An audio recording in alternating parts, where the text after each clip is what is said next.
बिस्मिल्लाहिर्रहमानिर्रहीम। अस्सलाम वालेकुम मेरे मोहतरम नाजरीन, उम्मीद करते हैं कि आप सब लोग खैर आफियत से होंगे। मेरे मोहतरम नाजरीन और मेरे प्यारे दोस्तों, हमारी इस वीडियो को मुकम्मल तरीके से समझने के लिए इसे आखिर तक ज़रूर देखें और हमारे चैनल को सब्सक्राइब करना बिल्कुल ही न भूलें और पास में दिए गए बेल आइकॉन बटन को भी प्रेस कर दें ताकि हमारी अगली आने वाले वीडियो की नोटिफिकेशन आप लोगों तक बआसानी पहुंचती रहे। मेरे मोहतरम नाजरीन और मेरे प्यारे दोस्तों, बहुत समय पहले एक दूर देश का शहजादा जिसका नाम फरहान था, अपने घोड़े पर सवार होकर जंगल में शिकार के लिए निकला। चलते चलते वह एक घने जंगल के बीच पहुंचा जहां पर हर तरफ अजीब सी खामोशी और डरावना माहौल था। अचानक उसने एक कमज़ोर और उदास आवाज़ सुनी जो मदद के लिए पुकार रही थी। शहजादा आवाज़ की ओर बढ़ा और देखा कि एक सुंदर परी एक बड़े पिंजरे में कैद थी। पिंजरे के चारों ओर जादुई जंजीरें थी जो चमक रही थी। परी ने रोते हुए फरहान से कहा, ऐ नेक दिल इंसान, मेरी मदद करो। एक दुष्ट जादूगर ने मुझे यहाँ कैद कर दिया है। अगर तुमने मुझे नहीं बचाया तो वह मुझे हमेशा के लिए अपनी गुलाम बना लेगा। शहजादे ने पूछा, जादूगर कहाँ है और मैं तुम्हें कैसे बचा सकता हूँ? परी ने कहा, वह पास ही अपने किले में रहता है। उसने मेरे पिंजरे पर ऐसा जादू किया है जिसे तोड़ने के लिए 3 मुश्किल परीक्षाओं से पास करना होगा, लेकिन सावधान रहना, वह बहुत चालाक और ख़तरनाक है। शहजादा फरहान ने परी को बचाने की कसम खाई। वह जादूगर के किले की ओर बढ़ा। किले एक डरावने पहाड़ पर बना हुआ था और उसके गेट पर एक खरा अजगर पहरा दे रहा था।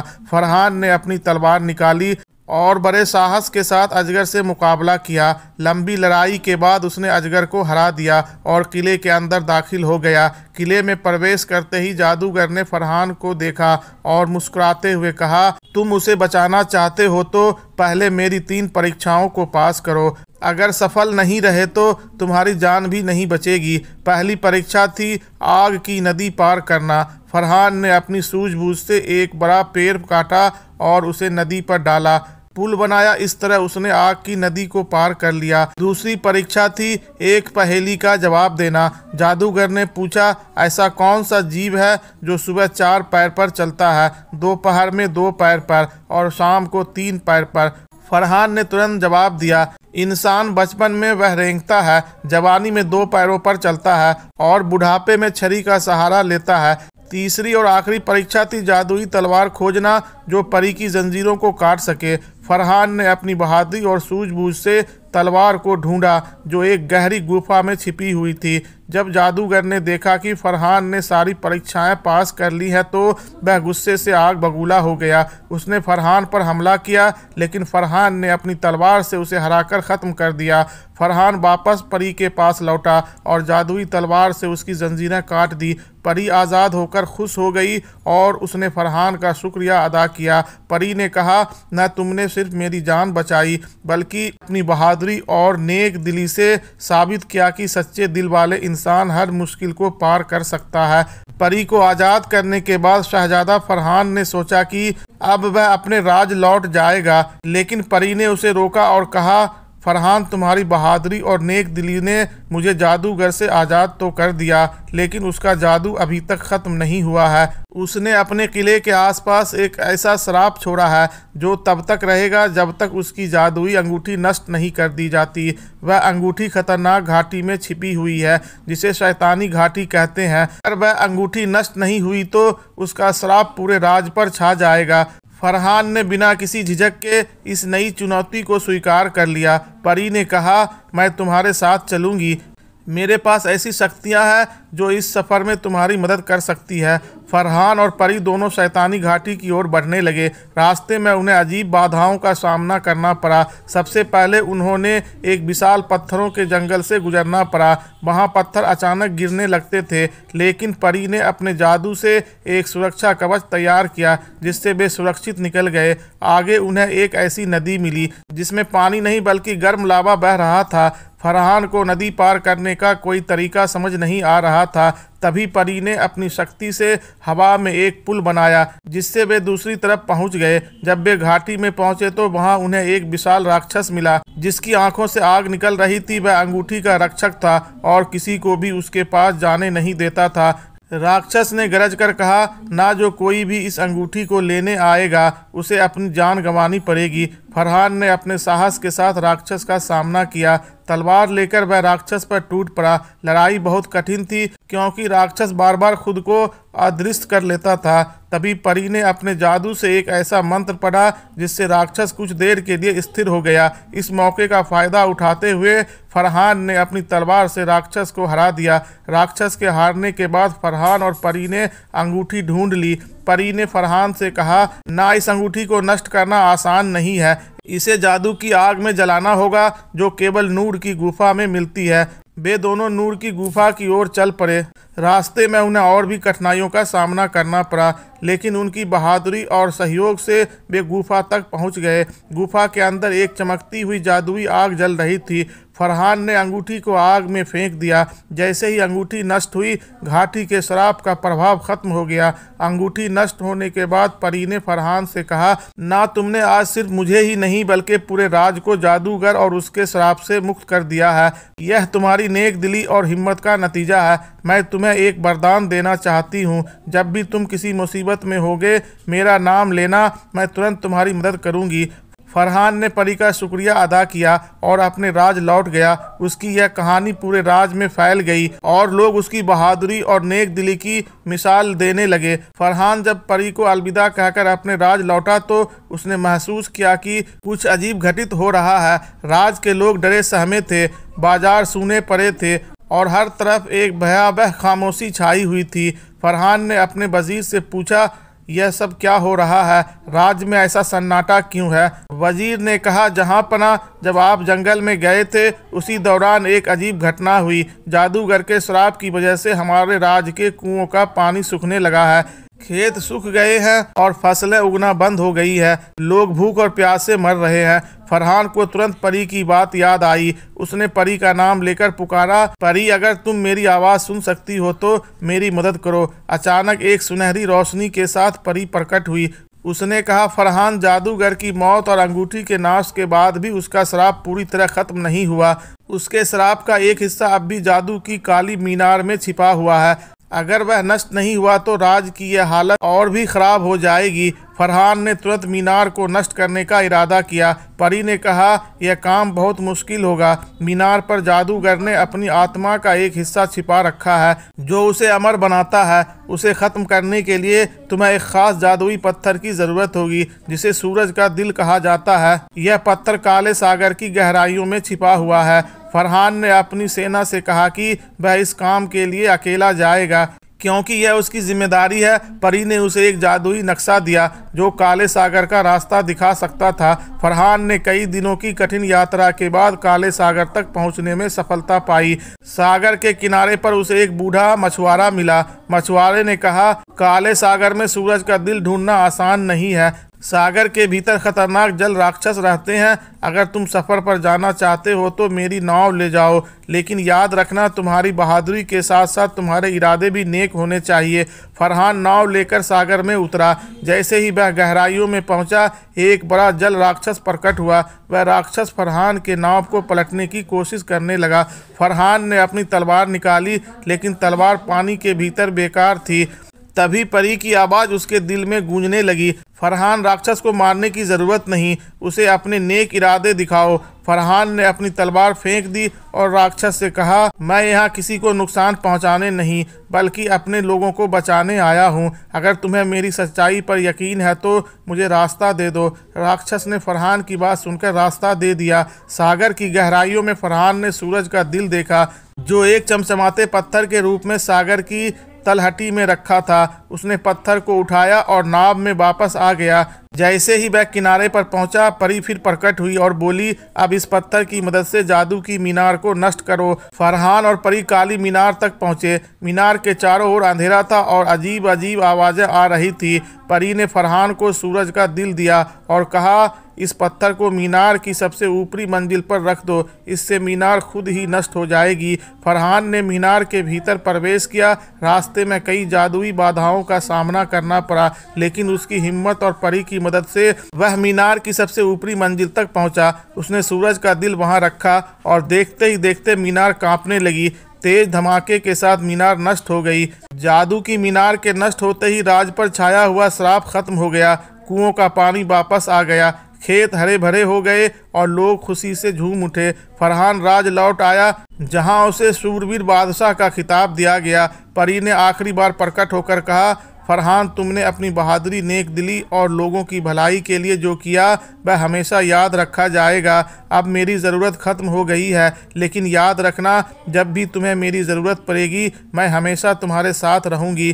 काली मीनार के नष्ट होने और राज के श्राप से मुक्त होने के बाद शहजादा फरहान की बहादुरी की गाथा पूरे राज में फैल चुकी थी।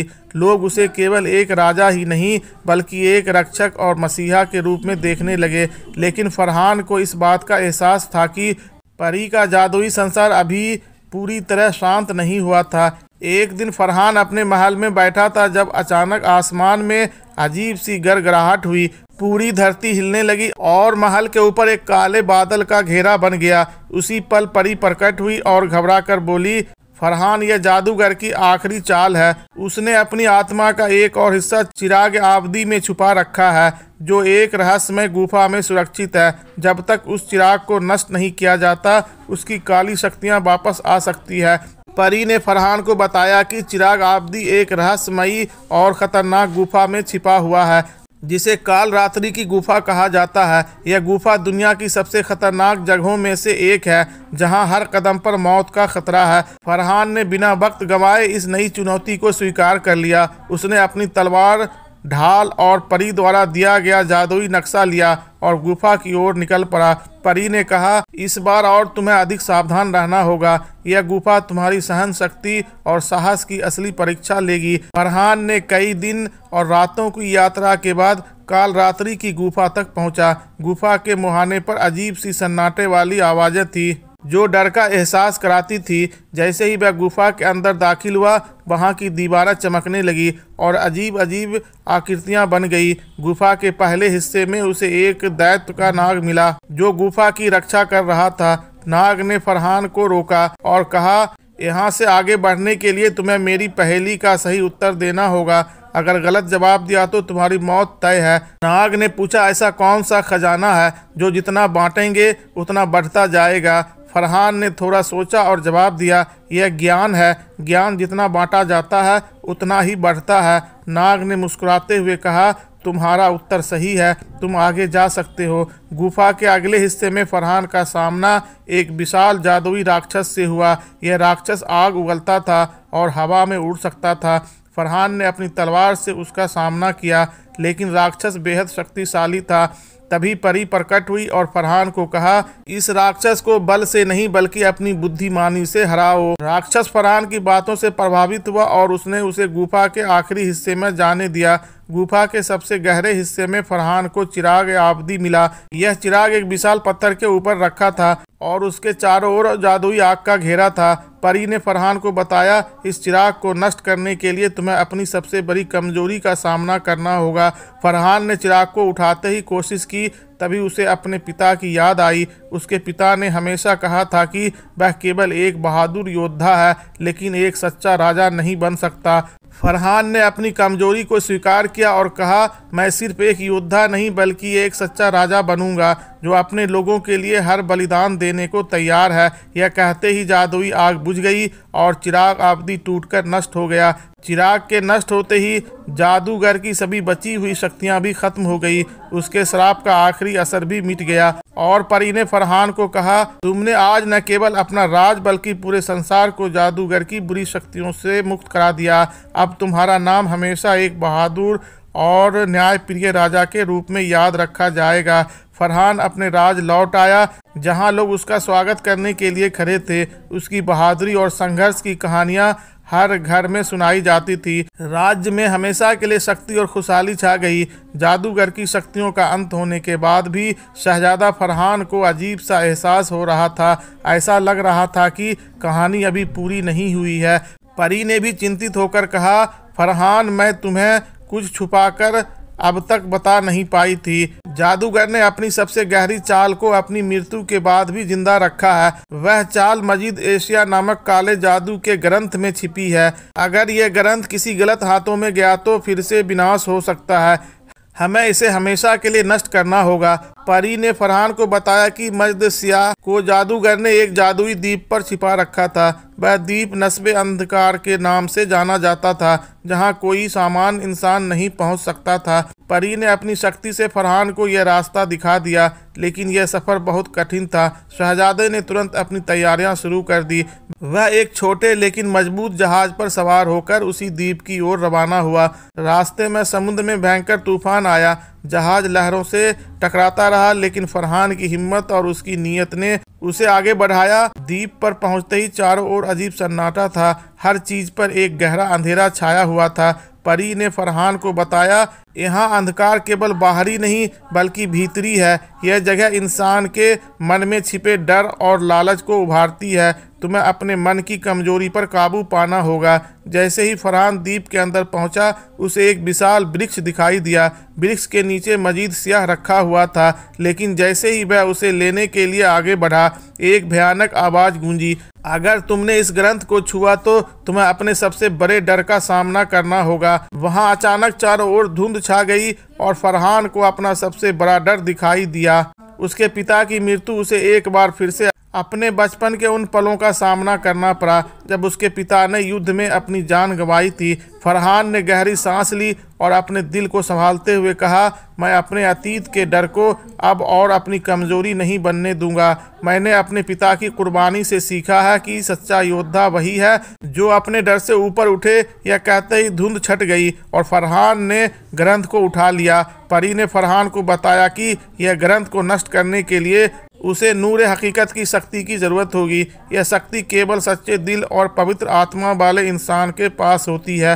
फरहान ने अपनी तलवार उठाई और पूरे दिल से प्रार्थना की। तभी उसकी तलवार चमकने लगी और ग्रंथ को नष्ट कर दिया। मजीद स्याह के नष्ट होते ही द्वीप का अंधकार खत्म हो गया। सूरज चमकने लगा और हर तरफ उजाला फैल गया। परी ने मुस्कुराते हुए कहा, फरहान, तुमने असंभव को संभव कर दिया। अब कोई जादूगर बचेगा ना कोई श्राप। यह दुनिया अब हमेशा के लिए सुरक्षित है। शहजादा अपने राज लौट आया, जहां उसे न केवल एक राजा बल्कि दुनिया के रक्षक के रूप में देखा जाने लगा। उसकी ये कहानी पीढ़ियों तक याद रखी गई और उसका नाम हमेशा बहादुरी, दया और सच्चाई के प्रतीक के रूप में लिया गया। मेरे मोहतरम नाजरीन और मेरे प्यारे दोस्तों, उम्मीद है कि आपको हमारी ये वीडियो अच्छी लगी होगी। अगर अच्छी लगी हो तो कमेंट बॉक्स में अपने राय का इजहार ज़रूर से ज़रूर करें और हमारे चैनल को सब्सक्राइब और लाइक करना बिल्कुल ही न भूलें। और इस वीडियो को अपने दोस्तों और रिश्तेदारों में ज़्यादा से ज़्यादा शेयर करें ताकि उन लोगों तक हमारी वीडियो बआसानी पहुंचती रहे। अस्सलाम वालेकुम, अल्लाह हाफिज़।